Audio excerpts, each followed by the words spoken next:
A very good afternoon, a very warm welcome to all of you. I am Disha Jham, Head of Advisory Services, and I have been associated with NBC Advisors Private Limited for more than 2 years now. NBC Advisors Private Limited happens to be the one-stop shop for all kind of advisory services such as employee development and training, organizational development, recruitments, consulting, business administration, and payroll and strategical entry for doing business in India. Today's session is on prevention of sexual harassment at workplace, and the keynote speaker for today's session is Ms. Richa Sachdeva. She has experience of 8 years in driving the development of training programs that incorporate and incalculates the business financial goals. She develops and maintains interactive learning solutions which are functionally sound and work towards measurable results for the business fulfilling its quality standards. She has proven expertise in the highly collaborative role as she ensures building cross functional relationships with our clients to assist them with their training and operational challenges. So, to talk about POSH Act in detail, I would request to take it up from here. But before that, we have a very short poll and we would like to get responses for the same. The poll would be open for 10 seconds. It comprises of which of the following has been met by by your organization. I'm starting a poll for 10 seconds. I would request you all to please give us the poll, and it is just for 10 seconds. I would be reminding it again.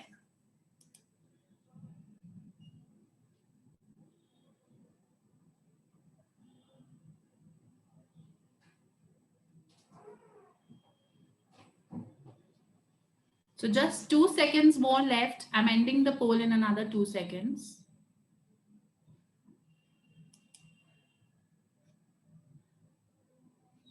Thank you so much. And now we'll get this call to Richa and she will start over it. Over to you, Richa.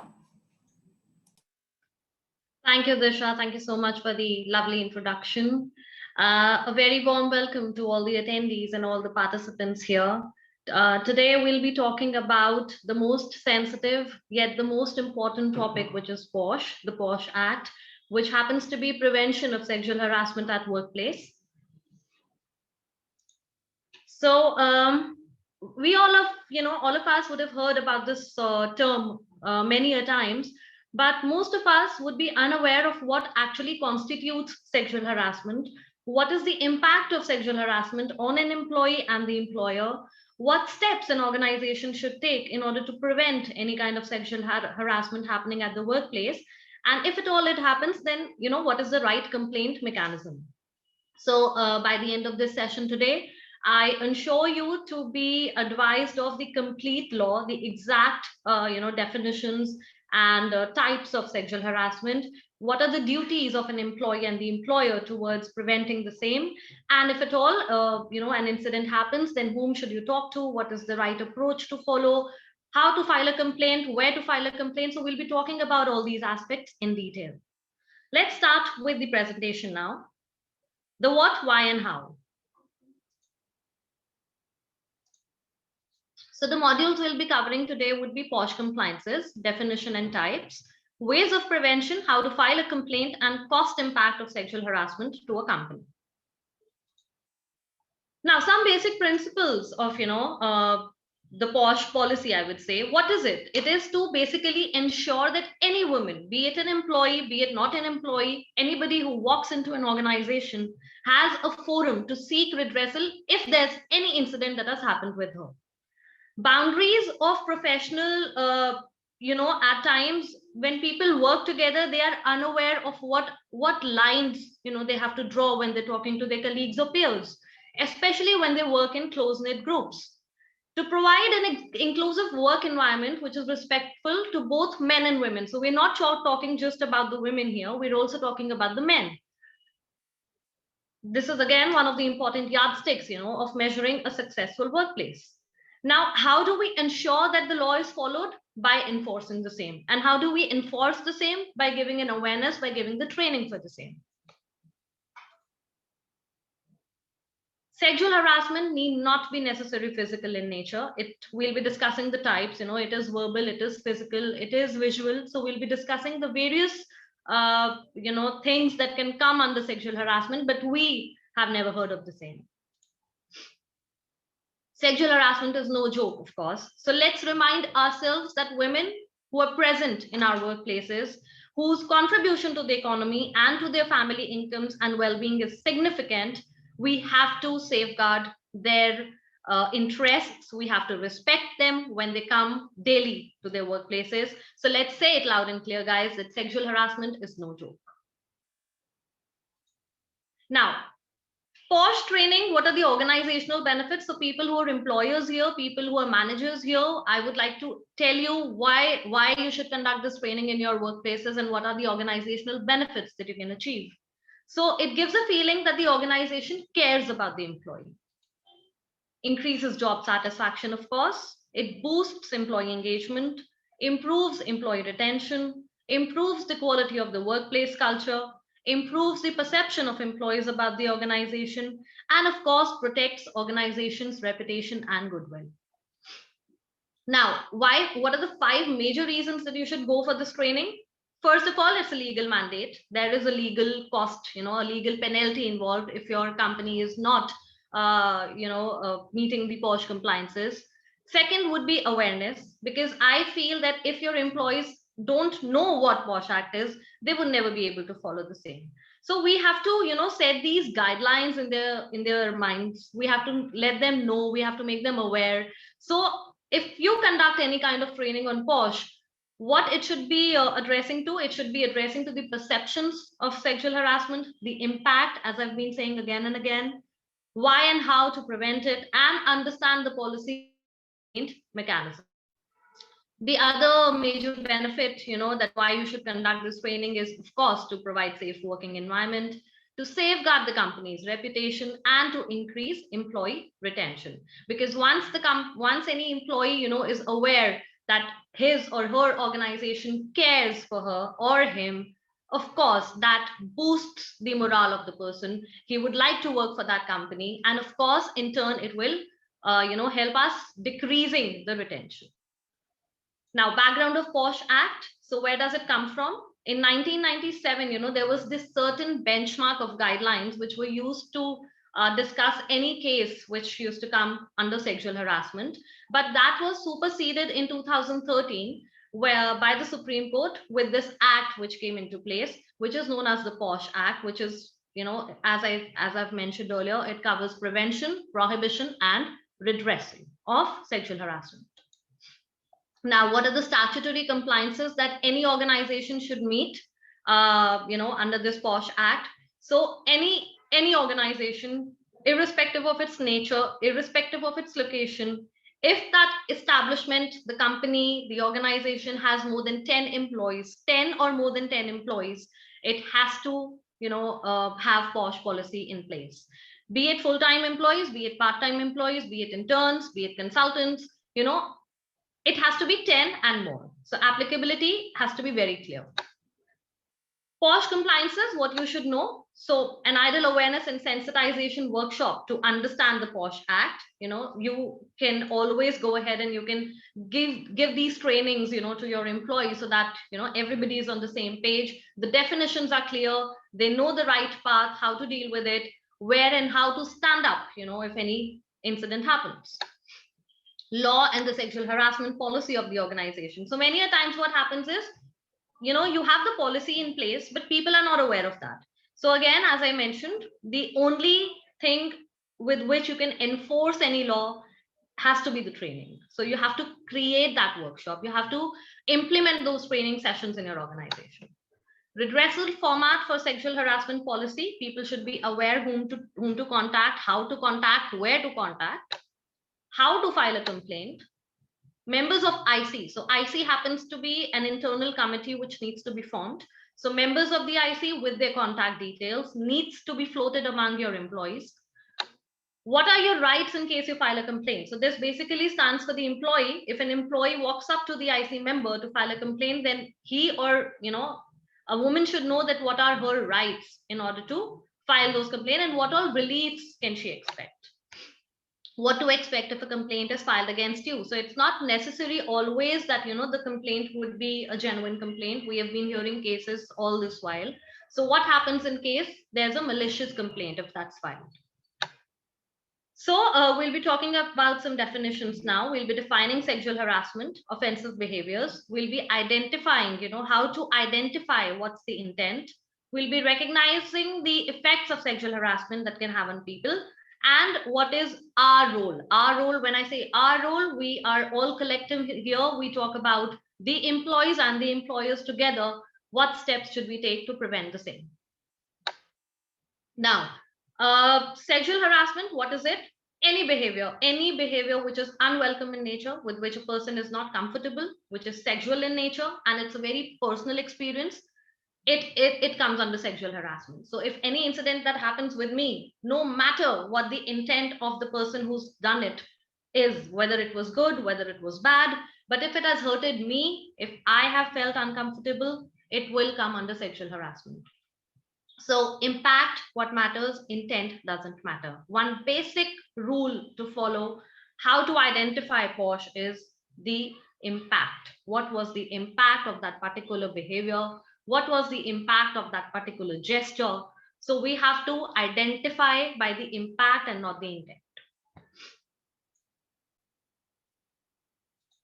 So the intent is not relevant in determining whether or not a behavior is sexual harassment. Impact is what matters. So for example, let me quote an example here. There's a woman who's its first day in the office, and a male employee tries to block her way. Maybe, just to tease her. Maybe that it's the first day, why not to just create a conversation with her? So if that lady finds that very uncomfortable about it, I mean, she's of course upset with it, she can go and file this complaint to the IC member. So the objective of this training or this workshop is not to scare anybody, not to create that fear in your mind, but we should be clear that while we work in our offices, while we work at our workplaces, it becomes our moral duty to not to invade in somebody's private space. Maintain that distance, maintain that professionalism. You have to create those work ethics, you have to show those work ethics while you're working with your colleagues at your workplaces. Okay, so now what constitutes sexual harassment? We have defined it in 4 major categories. Physical contact and advances, of course, very self-explanatory. If any touch, any contact, any advance that has been made with which a person may feel uncomfortable definitely constitutes sexual harassment. Demanding or requesting sexual favors. For example, a manager telling an employee, that you come out on a coffee date with me, I'll give you a promotion. So that's not acceptable. Showing pornography at the workplaces, that is, it may not harm you, but it may, impact your colleagues in such a way that they don't find it comfortable. Or any kind of sexually colored remark. So any remark made on appearance of the body, or maybe the complexion or the religion, so that again comes under the entire sexual harassment policy of the organization. Let's go through some pictures here. So physical contact and advances, just to make clear, in all these pictures, we can definitely see and certainly make it out that the women employee, or maybe the male employee, it's vice versa, can be uncomfortable with such a touch, or maybe with any kind of requesting sexual favors. Showing pornography, in the first picture, of course, the man may be aware, may not be aware that the lady is standing behind. So it's an absolute no. Watching any kind of explicit content while you're in office, it's a big, big no. So you should not do it. If you find anybody doing it, please go ahead and initiate a warning to that person. Making sexually colored remarks. So maybe an individual targeting an individual, maybe a group of individuals targeting a group, maybe a group of individuals targeting one single individual. That comes under hostile work environment, again comes under the sexual harassment. So when we say that, sexual harassment at workplace, so when we talk about workplaces, generally, the term itself says that the physical space that we are sitting in is the workplace. But in POSH Act, it's not the case. So it's not just your office premises, but it also includes the company guest houses. You may have to travel for official purpose. You may have to go, to site, to the client sites. You may have to go to a different office or a different branch or a different location. So that will also come under the same workplace. Hotel stay during official travel. So let's say two people have to go, maybe a female employee and a male employee, they both have to travel together to some off-site location, and they have to take a hotel there. So if any such incident happens there also, it will come under the POSH policy of the organization. Client place, etc. So the workplace definition here is not restricted to the physical space where you're sitting, but it also is very, very advanced and stretched up to all, even the transportation that you take while you're coming to the workplace. So even if you take a cab, or even if you take a metro, and two employees of the same organization are traveling, and then something happens, it will come under the POSH Policy Act. So who's an aggrieved party under the POSH 2013 Act who can file a complaint? Though this policy is applicable to the men and the women of the organization, but who has the right to file a complaint? There's a certain flaw in the law itself. So it's only the woman. If a man has to, or a male employee has to go ahead and file a complaint, then he has to take a different route of going through the entire sexual harassment policy of the organization, and he can go up to the civil authority or maybe the police station where he can go and file a complaint. But the women, only the female employees of that organization can go ahead and file a complaint under the POSH Act. So who's an aggrieved party? Now, this aggrieved woman can be employed, can be consultant, can just be visiting the workplace, can be a volunteer, can be a student. So when I say all these, if there's a third party worker who comes to our office daily, who cleans up the office, and any incident happens with her, then is she eligible to go ahead and file a complaint under the POSH Act? Yes, she is. Why? Because it's not necessary that she needs to be on the payrolls of the company. She can just be visiting the workplace also. So for that matter, if there is a museum, if there's an entertainment zone, if somebody is just walking or a visitor is there, and if any incident happens, then they are liable to go ahead and file a complaint under the POSH Act. So when I say unwelcome, any behavior which is unwelcome in nature, that constitutes sexual harassment, what do we mean of unwelcome? So even if the victim does not complain, that doesn't mean that the welcome was, that the conduct was welcome. For example, if I touched a person, in a very uncomfortable manner, but that person did not complain about it, so does that mean that it was not unwelcome? No, it was unwelcome, of course, because it made that person upset. Now, some comments and advances are so blatant and crude and are inherently offensive, they will always be deemed as unwelcome.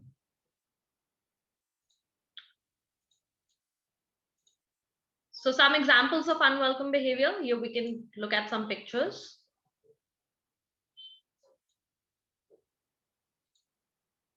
So in all of these pictures, we can clearly see, that whatever is happening, maybe a male employee towards a female employee, or a female employee towards a male employee, whatever act, whatever gestures, whatever hand positions, whatever body positions are there, these are meant to be unwelcome. So you have to maintain, again and again, I'm saying you have to maintain that proper distance while you're working. Yes, if two people are comfortable doing it, there's no problem at all. But if you feel that the person is feeling uncomfortable, please step back, maintain, give that person that privacy, give that person the private space that he or she must need at that point in time. So how do you ascertain unwelcome behavior? Now, when we say that, we as leaders, we as managers, it's our duty, it becomes our, duty and right to go ahead and identify if any such incident is happening at the workplace or not. So how do we ascertain all of this? Either the employee complains, that's a very straightforward method, an employee will just walk in and tell us that, this is something happening. uh, Verbal responses like no. So when a person is repeatedly saying no, stop right there. Change in expressions, if you feel, if you as a leader, if you as a manager, if you as a team leader, if you as a supervisor, or in any other managerial role, if you come to know that there's certain change in expressions of my colleague or my team member, please go ahead and ask what's the problem. Body language, you can very well get to know, there's some problem going on. Physical or visible signs of discomfort. Avoidance. So if a person is avoiding you repeatedly, please get to know, you have to stop there. Now, what is the behavior impact of all of this? So unwelcome behavior makes a person feel bad, one-sided, powerless, unwanted, illegal, invading, demeaning. It can cause anger, it can cause frustration, it can make an employee to leave that organization. But on the other hand, now what's the positive behavior impact? So, it makes the person feel good, reciprocative, in control, equal, wanted, legal. All of this is legal. It's open, it's appreciative, it's happy, and it creates that positive self-esteem in people. People are motivated to work more, people are motivated to be more productive, people are motivated and dedicated towards the organization. Why? Because they feel that the organization cares for them. So we can clearly see positive work environment leaves a very beautiful smile on employees' faces. However, hostile work environment leaves employees disturbed and unhappy, which none of the employer would want. Now, few signs and hints that which will help us to identify whether it was sexual harassment or not. I am not saying these all acts come under sexual harassment. I'm just saying that these signs can help us to identify. Repeated compliments on an employee's appearance, discussing one's sex life in front of an employee, asking an employee about his or her sex life, making any kind of sexual jokes, sending sexually suggestive text messages or emails. So when I say sending suggestive text messages or emails, this is very common in today's work scenario. Everybody of us use WhatsApp and all the other social media platforms wherein it is very easy to get in touch with our colleagues after office hours. But again, if there is that bonding, if you know that the person is absolutely fine with what you're doing, please go ahead. But if you feel that the person may take it as offensive, don't do it. Leaving unwanted gifts of any sexual or romantic nature in office, giving any kind of gift which the person can be uncomfortable for.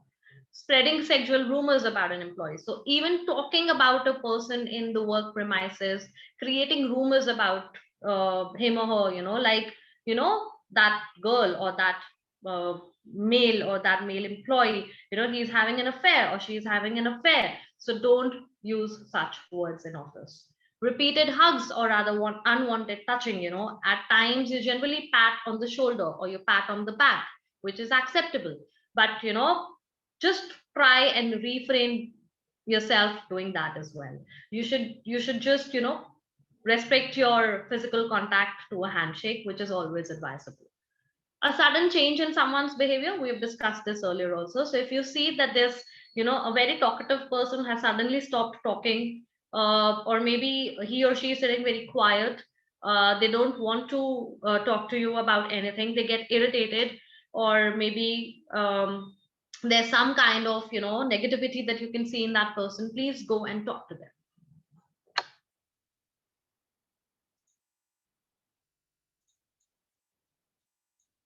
Now, examples of sexual harassment, as I just mentioned earlier as well, it is not necessary that it has to be physical in nature. It is verbal, it is visual. So we'll be discussing all these examples in detail. Now, what is verbal harassment? Anything that comes out of your mouth has to be a verbal harassment. For example, making inappropriate jokes, remarks, teasing, asking someone to go out with you, unwelcome sexual advances and sexual favors, inquiring about somebody's sexual preference, inquiring about the history of that colleague in a sexual manner, gossiping about somebody and spreading sexual rumors or sexual lies about them, using abusive language and offensive name calling, commenting negatively about a person's clothing, body, or personal behaviors. So that is sexually colored remark. Any comment on the appearance of the person or the complexion or the religion or body shaming, as we say, can make the person feel upset about it.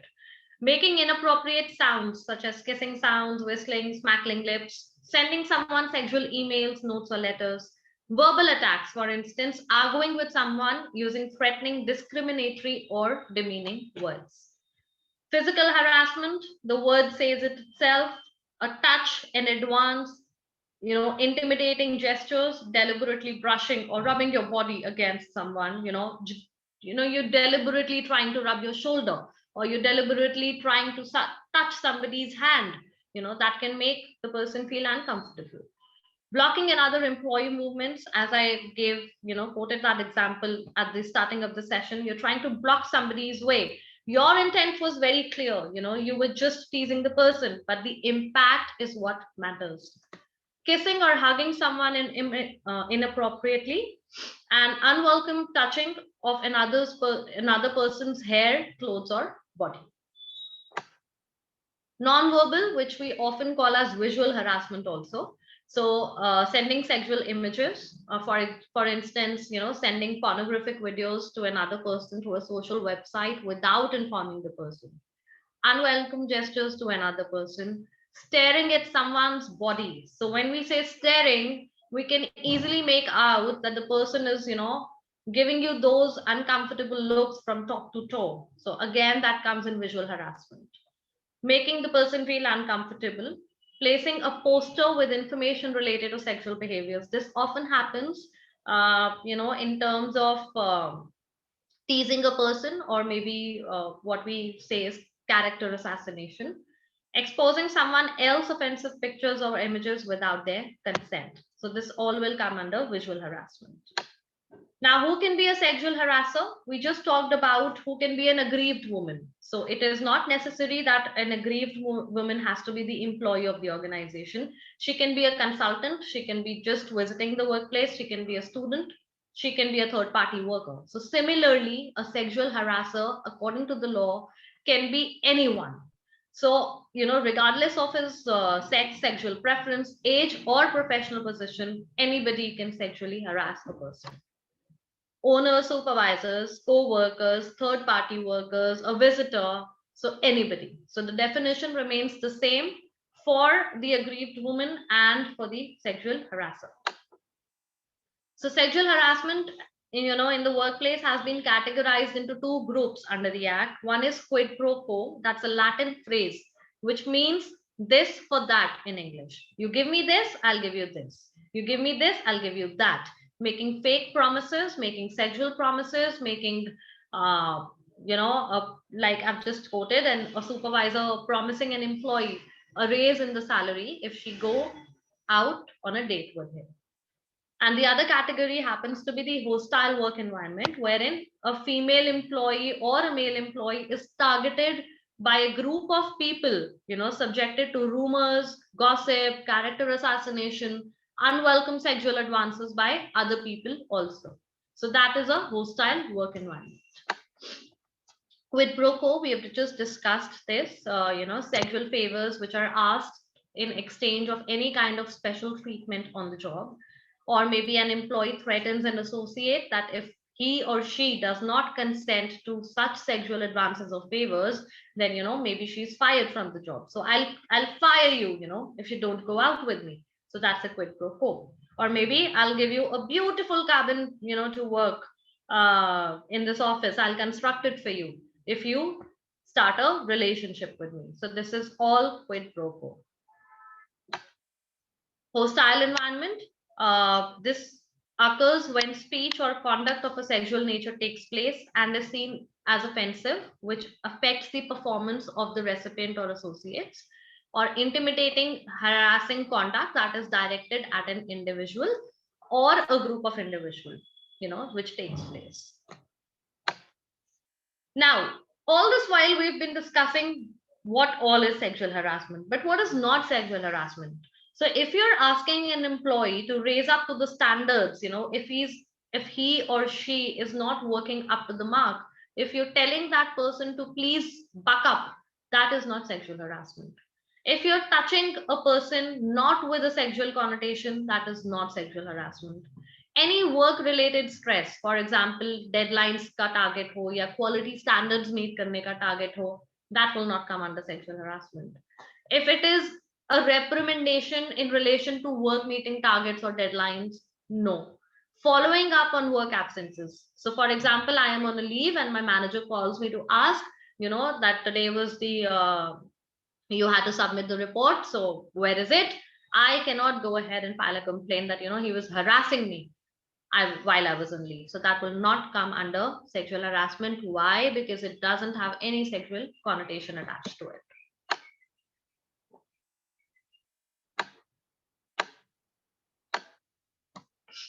Now, what is the impact of sexual harassment? Of course, it has a legal impact. It impacts the employee's mental health. It impacts the employee's physical health.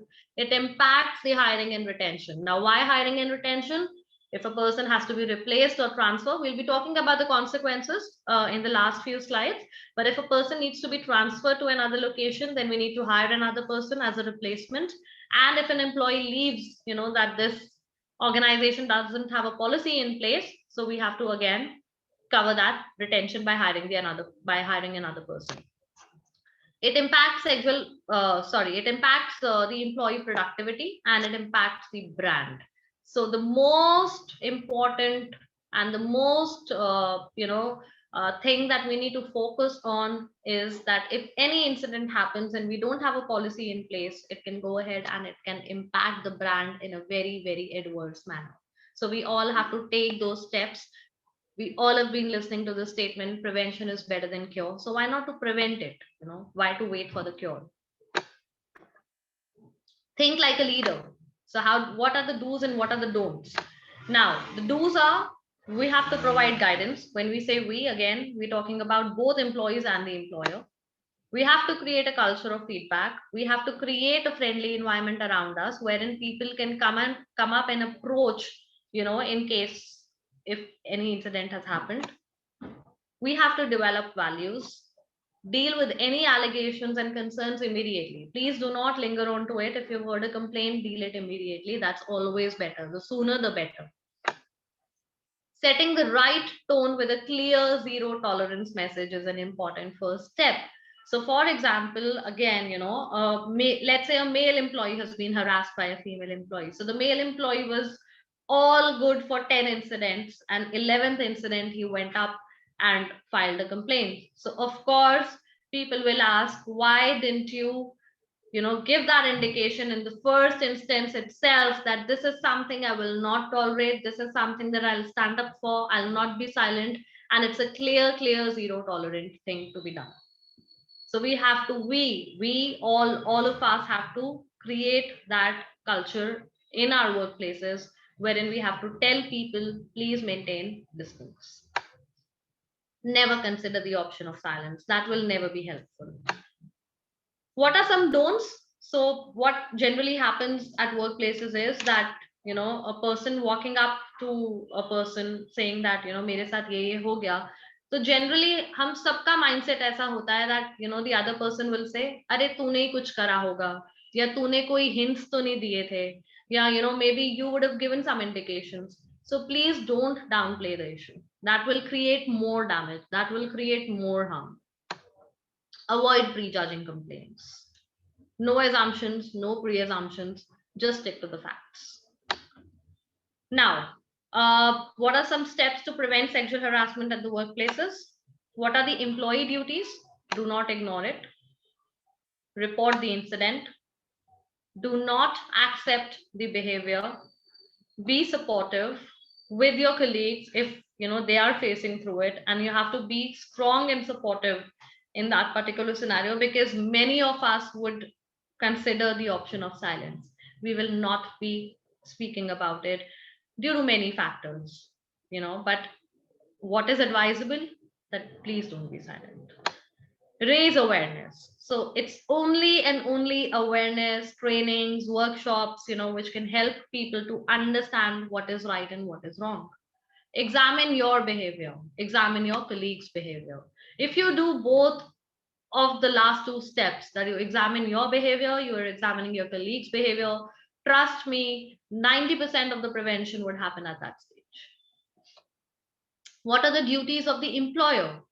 Provide a safe working environment at the workplace, organizing workshops and awareness programs at regular intervals. So not just once, you have to create those posters, you have to create those banners, put it on the workstations, put it in the bays, put it at the cafeterias, put it at the pantries, where people are standing in groups, they can have a look at it so that it gets into their mind.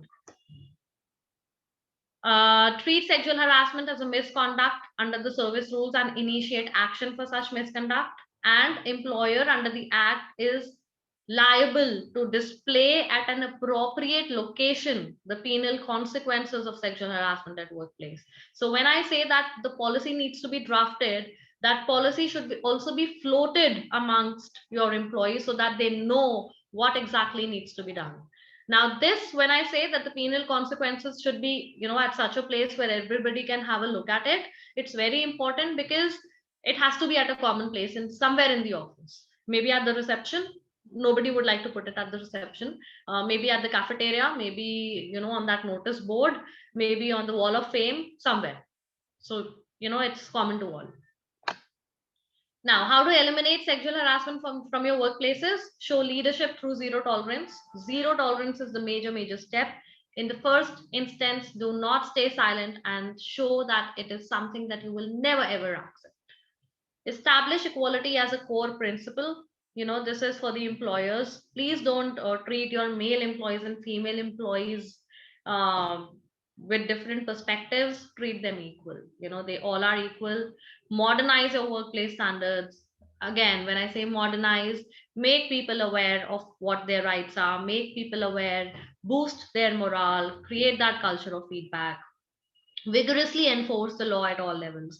At all the levels means that it is not just for the associates, not just for the managers, it's for everybody. And we have to collectively, we have to work collectively, we have to come together collectively in order to combat this bias and stereotypes, which has been happening for years now. So it's all of us who have to do it. Now, 3 magic tips on how to prevent sexual harassment at the workplace. This is for all of us. Harassment is in the eyes of the beholder. So we have got, we have that special power, or whatever you want to say, a gift by God. We get to know it, all of us. So, please maintain an eye contact only when you're talking to a person. Do not roll your eyes from top to toe. That is when you can make a person feel uncomfortable. Limit your physical contact to handshakes. It's always advisable, but yes, in today's modern work scenario, we've seen that side hugs are very common. That's fine. If the person is fine with it, it should be absolutely fine. Patting on the shoulder, patting at the back, or maybe a genuine, a decent hug is also acceptable at times. But again, it has to be with the consent of both the people. It cannot be forced on a person. Be careful to what you email or display on your computer. So again, I'm talking about any such explicit content, that can be visible on your computer, which can make the other person feel uncomfortable. Maybe an email, maybe some, picture, or maybe a video that you're watching in office, and the other person is just walking, by in the background, and he or she gets to see that picture.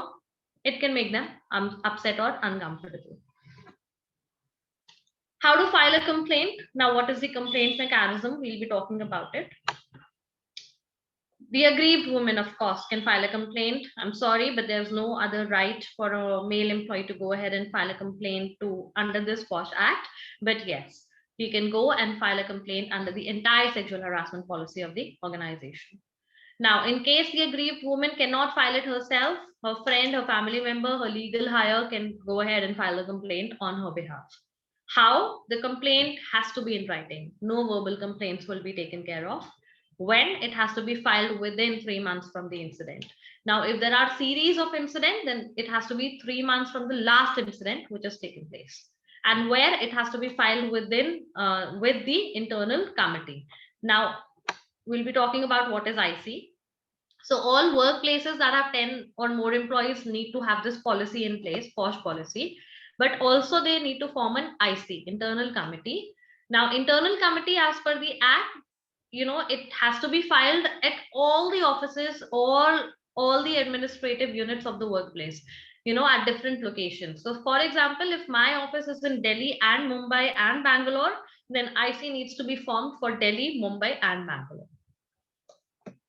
Now, if the workplace has less than 10 employees, then it should not be forming an IC. All complaints in this case will go to the local complaints committee, which is set up as per the act by district officers of each district. The structure of IC. Now, how IC should be formed? There could be 4 to 5 members in that committee. The first member has to be a senior level employee of the organization, but she has to be a female. She would be the presiding officer. Then there are 2 employee members committed to the cause of women's safety, and the 4th member has to be from an external, he has to be an external member from a NGO or a private organization with 5 years of work experience in women empowerment. So we have to make sure that whenever an IC is formed, 50% of the total strength needs to be the women. So 50% or more. So if there are 5 members, we have to make sure 3 are females and 2 are males. Now, what to expect after filing the complaint? Now, whenever a complaint goes to an IC member or the committee, there are 2 types of solutions. One is conciliation and one is inquiry. Conciliation, as we all understand, 2 people are made to sit together. They are asked about what happened, and then maybe a warning, a verbal warning, or whatever action the IC member has to take, they can take. Inquiry is when, a person says that I've not done it. So you have to go through that investigation route. So there's a different training for IC members. There's a different training for employees. And we can help both getting done from, NBC advisors. So inquiry is when a proper investigation route is followed. There are so many terms and guidelines, which needs to be followed by the IC members when they do, an investigation. So these are the 2 types of solutions basically. What reliefs can an employee expect if my harasser is found guilty? Now, there are 2 types of reliefs. One is disciplinary action against the harasser, which comes in the form of a warning, withholding the promotion, prohibiting the harasser from going near the complainant, firing the harasser from the service, and the monetary compensation can be decided by IC if there's a mental trauma, pain, suffering that the IC members feel that the victim has gone through, emotional distress caused to the victim, loss in career opportunity. For example, that person would have to leave the job, medical expenses incurred by the victim for any kind of treatment, income and financial status of the victim. This all has to be decided by IC looking at all these factors. And whatever the amount is decided, the person has this feasibility of making that payment. I mean, the harasser has that feasibility of making that payment in lump sum or in installments. So this everything, all these powers are vested with the IC members. Now, what is a false or a malicious complaint? So as I just mentioned, it's not always necessary all complaints are genuine. There are, cases wherein we hear that the complaint was maliciously filed, because even women have that habit of taking that advantage. So if any complaint under the POSH Act is made dishonestly, or if the complainant submits any forged documents, it is considered as a false complaint. And in such case, IC will recommend to the employer to take necessary disciplinary action against the complainant. So whatever actions can be taken for the harasser, the same actions can be taken for the complainant also, if we find that the complaint was filed with a wrong intention. Now, what are some reasons that people can go ahead and file malicious complaints? The reasons are many, but just to highlight few of them: to exact revenge against a fellow employee, maybe to bring down the name of the company, maybe to have some immediate monetary benefits, maybe to gain publicity that may help, them in gaining sympathy. Maybe a workplace relationship has gone wrong, or maybe just to blackmail a senior executive or a manager or a team leader for getting promotions. So as I mentioned, as I talked about it earlier, that if a manager is telling an associate that you come on a date with me and I'll give you a promotion, it can be vice versa also. It can be the other way around also, that a associate is going ahead and blackmailing the manager that you better give me a promotion or I'll go and file a complaint. So both the scenarios are valid.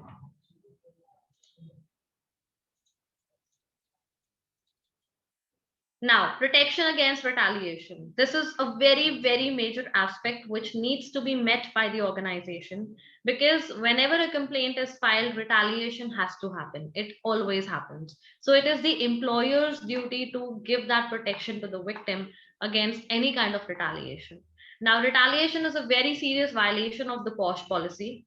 Any form of retaliation against the victim or their supporters is forbidden. Now, people who retaliate in the form of intimidation, they can do it in the form of intimidation. They can pressurize the victim to withdraw the case, or maybe they can just put that threat that you have to take this complaint back, or I'll do this to your family or that to your family, or I'll not leave your job safe, and I'll go ahead and start talking about it, or maybe rumors or anything. So that will all come under this retaliation. It will be treated as a major, major misconduct, and the committee needs to take the action in order to rectify it. And any person who's retaliated against an individual for reporting harassment will be subjected to disciplinary procedures.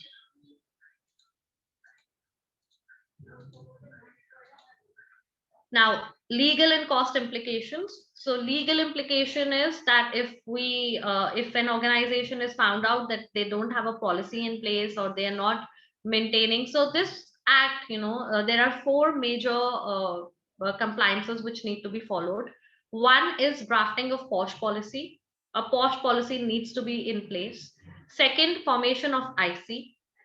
Third is that annual report has to be filed every calendar year, with the number of cases they've heard, with the number of cases they've disposed of, what was the matter all about, and the detailed analysis of if any investigation has taken place or not.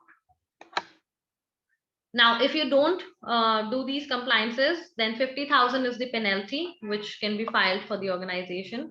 Apart from that, there is an individual productivity and team performance cost which will get added to it. There will be litigation cost if there's a complaint filed in the court. There could be recruitment cost which can add up to the cost again, because if the person leaves or decides to leave the organization, again you have to hire a replacement. Turnover and transfer cost. So when we were talking about reliefs, when the harasser is found guilty, so the action can be in the form of giving him a transfer or terminating him from the service. So again, you have to find a replacement, which will again add up to the cost. Brand perception and reputation costs, of course. So in total, it's a huge, huge cost to a company, not just 50,000. All right, so I'll be glad to answer any of the questions if you have. Disha, if you can please go ahead and read out questions, and I'll be able to answer them. Sure. So first question we have from Priyanka. She is saying, under definition of applicability for counting no number of people, that is 10, do we need to consider men as well as women? Yes. So 10 employees, no matter what's the strength of women and male. If the total number of people in your organization is 10 or more, you have to meet all of these compliances. It's a mandate now by the law. Okay, so next question is is from Neha Gupta. Could the tenure of ICC members more than 3 years? Yes, that is right. The tenure of the IC members is 3 years. Okay. And another question, she's saying, just an observation, infographic of a leader representing male person. Yeah. She's just written that it was just an observation that infographic of a leader representing male person. Infographic of a leader representing a male person. So I'm not able to get the question Yes, clear. even I didn't get it. Neha, if you have any other thing on your mind, you can just let us know again. We'll get back to you on this. Now, another question is from Seema Sunil. It is external member of the committee. Experience in women empowerment means if he or she has been working on POSH, is it sufficient? No, basically, that person needs to be from the NGO, and it has to be a female for sure, because then only we'll be considering it as an external member from an NGO who has worked for at least 5 years, not only on POSH, but other aspects of women empowerment also. Okay, so now another one is from Mr. Anil Mahajan. He is asking that is POSH who is POSH also applicable on my overseas subsidiaries and branches? So there are different laws. This POSH Act that we have talked about is only for India, but yes, this POSH Act is available. I mean, it's a mandate for all the countries in the world. There are certain changes in the law, so we can get in touch with them basis, what location are we talking about. Okay. Irina Stanley, she's asking, should the written complaint be legally sound or it can be in simple language? No, it can be in simple language, because if the female employee is not filing the complaint herself, as I mentioned, her family member, her legal hire, or a friend or a relative can also give that complaint in writing. So it can be as per the layman's language. Okay. Another one is from Shreya Sharma. In case of no case raised under POSH, should one still create a report mentioning no case raised? What should be the flow if yes? Yes, so the annual report has to be filed irrespective of the number of cases. Even if it is zero, it has to be submitted with the annual report that you file with the MCA every year. So this POSH report has to be attached with the other reports that you file annually. No matter you just mentioned, that there was no case in the entire year, and that is all. Okay, so Shreya has another question. What is the ratio of ICC members? So the ratio of ICC members, the female employees needs to be 50% or more of the total number of members. So for example, if there are 4 members, 2 can be female employees. If there are 5 members, 3 has to be the female employees. Okay, so now another one is from Rajan. You mentioned touching, brushing against, etc., without sexual connotation. Mhm, Isn't sexual harassment. mhm. However, how you also said impact matters and not intent. Very Can you true. please Yeah. clarify since it's bit contradicting? Okay. So I'll give you an example. When two people are talking, let's say that we are, cracking a joke. So, a person like maybe just does like this, you know, brushing or pushing the shoulder against that person's shoulder, but it was nothing related to sexual connotation. So the other person would have felt absolutely normal, because they have that bonding between them. The two people involved here did not have any complaints about it, and the situation was just vanished. There was no talking about it, nothing doing. But now, if a male employee or a female employee is trying to deliberately get into that space and deliberately touch that shoulder or rub that shoulder or brush your body against the will of that particular person, the person has to feel uncomfortable. The impact matters there. So your intention does not matter, the impact matters, on which that act has been performed, or to which that behavior has been done. So I hope I'm clear on that. If there's anything more detail that you require to it, I would be glad to draft a proper email with all the guidelines and share it across. Okay, so now Neha has another question that is for tenure of ICC members. I'm asking that can it be extended more than 3 years? Yes, so that is, again, the different. I mean, if all the members agree that the tenure should be extended, it can be. Otherwise, the tenure has to be 3 years. Okay, so now Ruby Verma has a question. Does India have a special law against sexual harassment at the workplace? Yes, so that's what I was all talking about it. It's a mandate by the law now. POSH Act 2013 makes it very clear for all organizations who have more than 10 employees to get the policy in place, to form the IC, to share the contact details of the IC with the employees, and to file that POSH annual report every calendar year. So all of these that I'm saying are the mandate compliances which need to be met by the organization. So if you're not doing that, and if there's a sudden case that comes up and the court finds out that there was no policy in place and you have more than 10 employees, then you're again liable to pay 50,000 as a penalty. Okay, so Seema has a question. How often should we conduct POSH awareness sessions in office in a year compulsorily? So I would suggest that first if you have a POSH policy in place, the training can be, just about the policy, what it talks about, the definitions that I've talked about. But yes, if there's no policy at all, first make the policy and then roll out a training, because then people will have a better understanding that what it relates to, so that they're clear of all the definitions. Because as I just said, for us, the workplace is only the physical presence, but under the act, the workplace has a larger definition. So it's always better to first draft the policy. If you have the policy in place, we'll be happy to review that for you if there's any change that's required. And then maybe a single workshop can also do, or if you feel that, a refresher or there are some new joinees or new hire in the company and you need to conduct that training maybe after 3 months for those new people, we can also do that. Okay, so Bushra has a question. Can IC members be re-elected? Yes, they can be. So if there's any complaint found against the IC member itself, of course they have to be re-elected. Okay. Moksha is saying, can we get detailed document on POSH Act policy? Definitely. I'll be sharing the handouts with all the members who've been attending the webinar. I'll be glad to share it with you. Okay, Shreya has a question. Is there any specific background to have an employee and employer representative within a committee? No. So two employee members, when I said they should be, working for women's safety for like 2-3 years. And the presiding officer, which I said has to be a female employee, she needs to be at a very senior level position, because only then she'll be able to be elected as a presiding officer. Okay, so Priya is asking, can you show one sample of report which IC needs to submit at the end of the year? Yes, so I'll be sharing the draft of the annual report of the POSH Act that needs to be filed with the, MCA. Okay, another question is from Irina.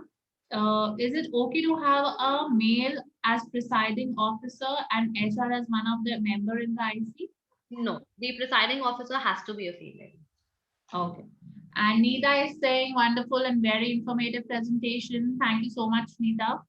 Another Bushra has a question. If regional office has only 1 or 2 female employees, how IC can be formulated with a given ratio?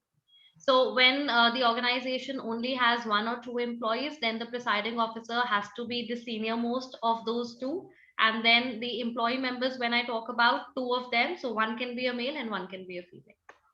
Okay, Hina has a question. When the annual report need to be filed, is it mentioned in Act anywhere? Yes, that is. Okay. It is clearly mentioned under the POSH Act. Okay. So Girija has a question. Employer need to file yearly returns. If there is no case, then also? Yes. As I mentioned, even if there is no complaint throughout the year, a report will still be filed stating that there was no case throughout the year and there was no hearing or no investigation done. Okay, Ranjana has a question that we have a retail stores across country where average manpower in one store is 30 to 40. Do we need to have an IC at stores as well? Yes, IC needs to be formed for all the stores across the country. How many, irrespective of the number, how many they are. Hina has a question, whether POSH applicable on embassies in India? Yes, so even embassies, all organizations, irrespective of the nature, irrespective of the industry, irrespective of the number, the location, if the number of employees is 10 or more, it is applicable to all. Okay, Tanu has a question. If the head of the organization is a male and the senior most female employee has less than 3 years of experience, That's can fine. still That's sit the IC? Yeah. So the presiding officer has to be a senior most employee, irrespective of the numbers or number of experience that she holds in the company. Okay. Now another question is what is the last date for filing yearly returns? So it has to be filed every calendar year along with all the other reports, which is at the end of the financial year. All right. And Manpreet has a question. For the return to be filed, what is the deadline? If it is a calendar year or for the year that we consider?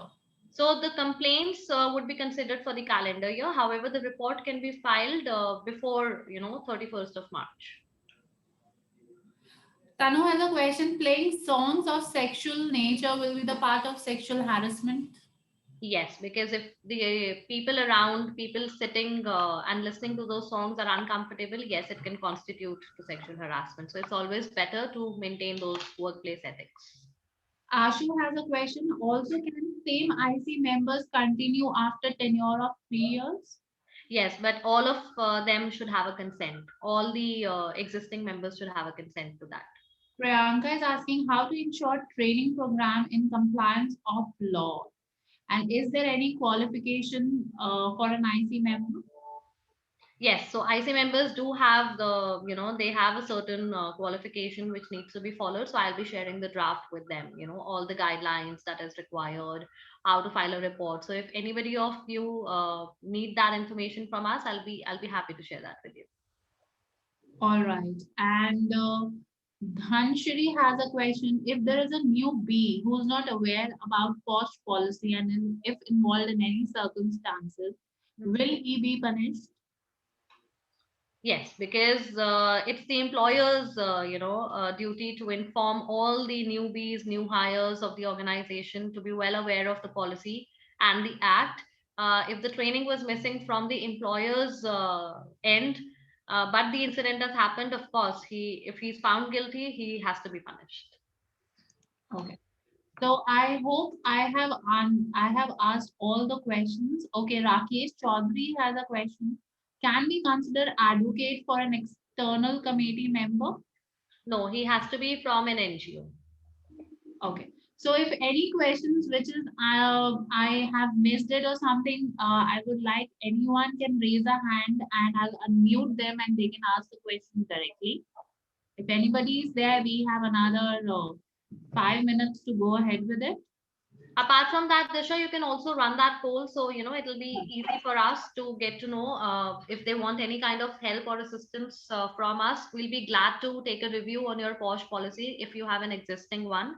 If no, we can draft the policy for you. We can form the IC for you. We can provide the external member for you. And we can also share the draft of the annual report for you to file it yourself. Or if you want us to file it on your behalf, we'll be happy to do that for you. Okay, so Shreya, we'll just get back to you. Give us a second. I'm starting a poll, guys. This is about would you like us to get in touch with you to discuss POSH compliance in details? Maybe a review of your POSH policy to start with.